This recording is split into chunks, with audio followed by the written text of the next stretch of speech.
This is an ABC News special report. Now reporting, George Stephanopoulos. Good afternoon. Back on the air this busy news day because President Trump just appearing in the Rose Garden about to announce a deal to reopen the government. Let's listen. I am very proud to announce today that we have reached a deal to end the shutdown and reopen the federal government.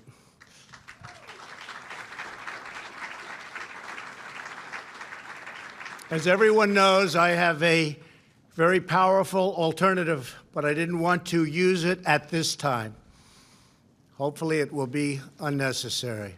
I want to thank all of the incredible federal workers and their amazing families who have shown such extraordinary devotion in the face of this recent hardship. You are fantastic people. You are incredible patriots. Many of you have suffered far greater than anyone but your families would know or understand. And not only did you not complain, but in many cases you encouraged me to keep going because you care so much about our country and about its border security. Again, I thank you. All Americans, I thank you. You are very, very special people. I am so proud that you are citizens of our country. When I say make America great again, it could never be done without you. Great people. In a short while, I will sign a bill to open our government for 3 weeks until February 15th. I will make sure that all employees receive their back pay very quickly or as soon as possible. It'll happen fast. I am asking Senate Majority Leader Mitch McConnell to put this proposal on the floor immediately. After 36 days of spirited debate and dialogue, I have seen and heard from enough Democrats and Republicans that they are willing to put partisanship aside, I think, and put the security of the American people first. I do believe they're going to do that. They have said they are for complete border security, and they have finally and fully acknowledged that having barriers, fencing, or walls, or whatever you want to call it, will be an important part of the solution. A bipartisan conference committee of House and Senate lawmakers and leaders will immediately begin reviewing the requests of our Homeland Security experts, and experts they are, and also law enforcement professionals who have worked with us so closely. We want to thank Border Patrol, ICE, and all law enforcement. Been incredible.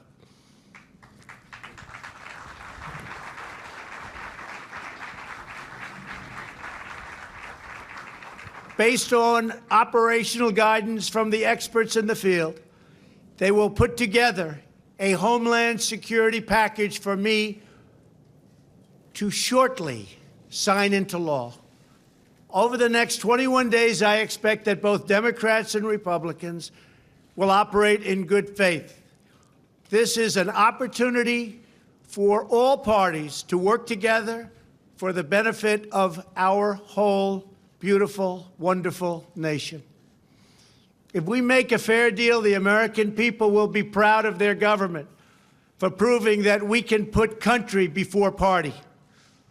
We can show all Americans and people all around the world that both political parties are united when it comes to protecting our country and protecting our people. Many disagree. But I really feel that working with Democrats and Republicans, we can make a truly great and secure deal happen for everyone. Walls should not be controversial. Our country has built 654 miles of barrier over the last 15 years, and every career Border Patrol agent I have spoken with has told me that walls work. They do work. No matter where you go, they work. Israel built a wall, 99.9% successful. Won't be any different for us. They keep criminals out.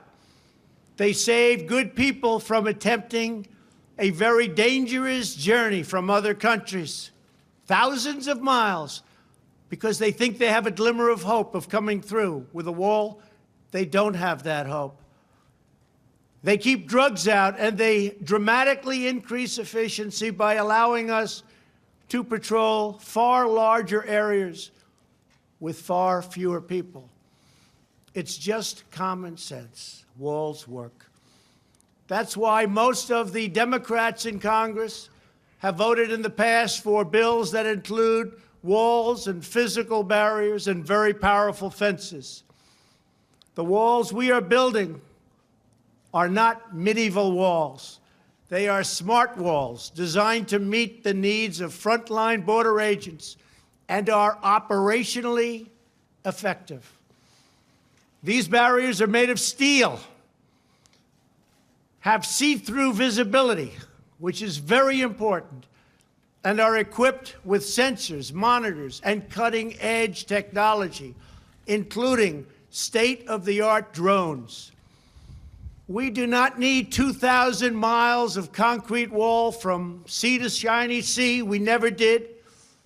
We never proposed that. We never wanted that, because we have barriers at the border where natural structures are as good as anything that we can build. They're already there. They've been there for millions of years. Our proposed structures will be in predetermined high-risk locations that have been specifically identified by the Border Patrol to stop illicit flows of people and drugs.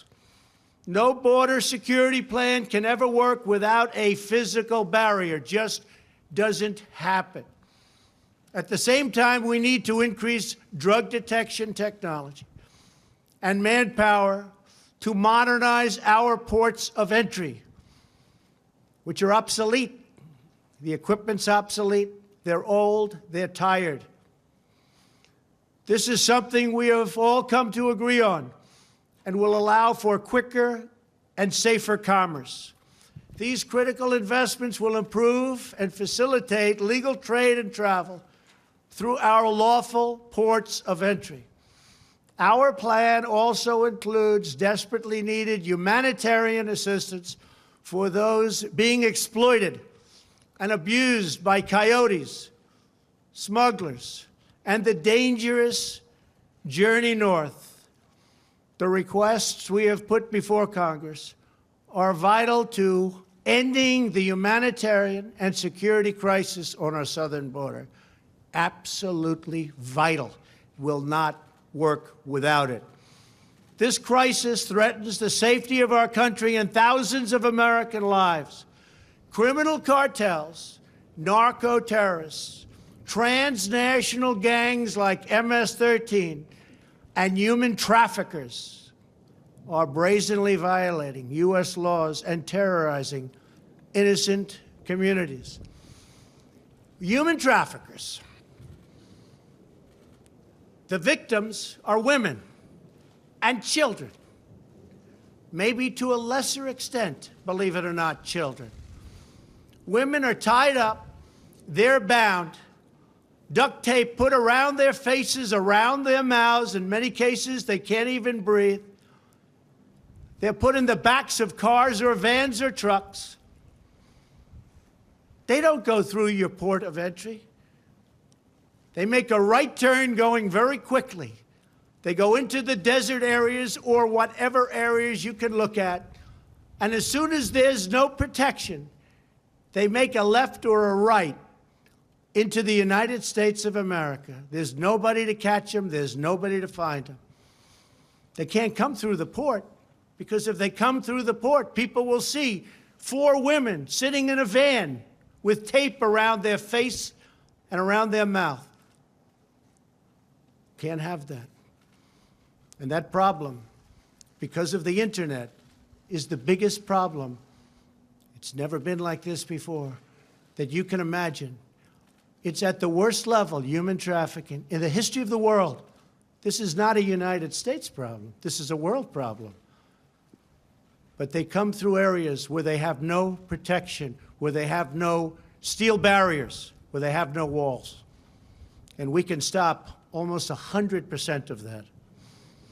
The profits reaped by these murderous organizations are used to fund their malign and destabilizing conduct throughout this hemisphere. Last year alone, ICE officers removed 10,000 known or suspected gang members like MS-13 and members as bad as them. Horrible people, tough, mean, sadistic. In the last 2 years, ICE officers arrested a total of 266,000 criminal aliens inside of the United States, including those charged or convicted of nearly 100,000 assaults, 30,000 sex crimes, and 4,000 homicides, or as you would call them, violent, vicious killings. Can be stopped. Vast quantities of lethal drugs, including meth, fentanyl, heroin, and cocaine, are smuggled across our southern border and into U.S. schools and communities. Drugs kill much more than 70,000 Americans a year and cost our society in excess of $700 billion. The sheer volume of illegal immigration has overwhelmed federal authorities and stretched our immigration system beyond the breaking point. Nearly 50 migrants a day are being referred for medical assistance. They're very, very sick, making this a health crisis as well. It's a very big health crisis. People have no idea how big it is unless you're there. Our backlog in the immigration courts is now far greater than the 800,000 cases that you've been hearing about over the last couple of years. Think of that, though. 800,000 cases because our laws are obsolete. So obsolete. They're the laughingstock all over the world. Our immigration laws, all over the world, they've been there for a long time, are the laughingstock all over the world. We do not have the necessary space or resources to detain, house, vet, screen, and safely process this tremendous influx of people. In short, we do not have control over who is entering our country, where they come from, who they are, why they are coming. The result for many years is a colossal danger to public safety. We're going to straighten it out. It's not hard. It's easy if given the resources. Last month was the third straight month in a row with 60,000 apprehensions on our southern border. Think of that. We apprehended 60,000 people. That's like a stadium full of people, a big stadium. There are many criminals being apprehended, but vast numbers are coming because our economy is so strong. We have the strongest economy now in the entire world. You see what's happening. We have nowhere left to house them and no way to promptly remove them. We can't get them out because our laws are so obsolete, so antiquated, and so bad. Without new resources from Congress, we will be forced to release these people into communities, something we don't want to do, called catch and release. You catch them. Even if they're criminals, you then release them. And you can't release them from where they came, so they go into our country. and end up in places you would least suspect. And we do as little releasing as possible, but they're coming by the hundreds of thousands. I have had 0 Democrat lawmakers volunteer to have them released into their districts or states, and I think they know that, and that's what we're going to be discussing over the next 3 weeks. The painful reality is that the tremendous economic and financial burdens of illegal immigration fall on the shoulders of low-income Americans, including millions of wonderful, patriotic, law-abiding immigrants who enrich our nation. As Commander-in-Chief, my highest priority is the defense of our great country. We cannot surrender operational control over the nation's borders to foreign cartels, traffickers, and smugglers. We want future Americans to come to our country legally and through a system based on merit. We need people to come to our country.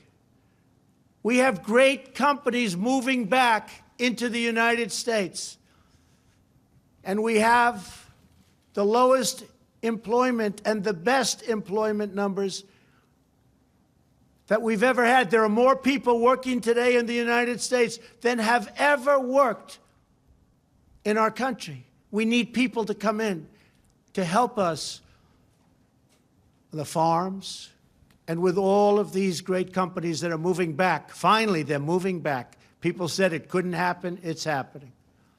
And we want them to enjoy the blessings of safety and liberty and the rule of law. We cannot protect and deliver these blessings without a strong and secure border. I believe that crime in this country can go down by a massive percentage if we have great security on our southern border. I believe drugs, large percentages of which come through the southern border, will be cut by a number that nobody will believe. So let me be very clear. We really have no choice but to build a powerful wall or steel barrier. If we don't get a fair deal from Congress, the government will either shut down on February 15th again, or I will use the powers afforded to me under the laws and the Constitution of the United States to address this emergency. We will have great security, and I want to thank you all very much. Thank you very much. President apparently not going to take questions after that spirited defense of a wall, the need for a wall on the border.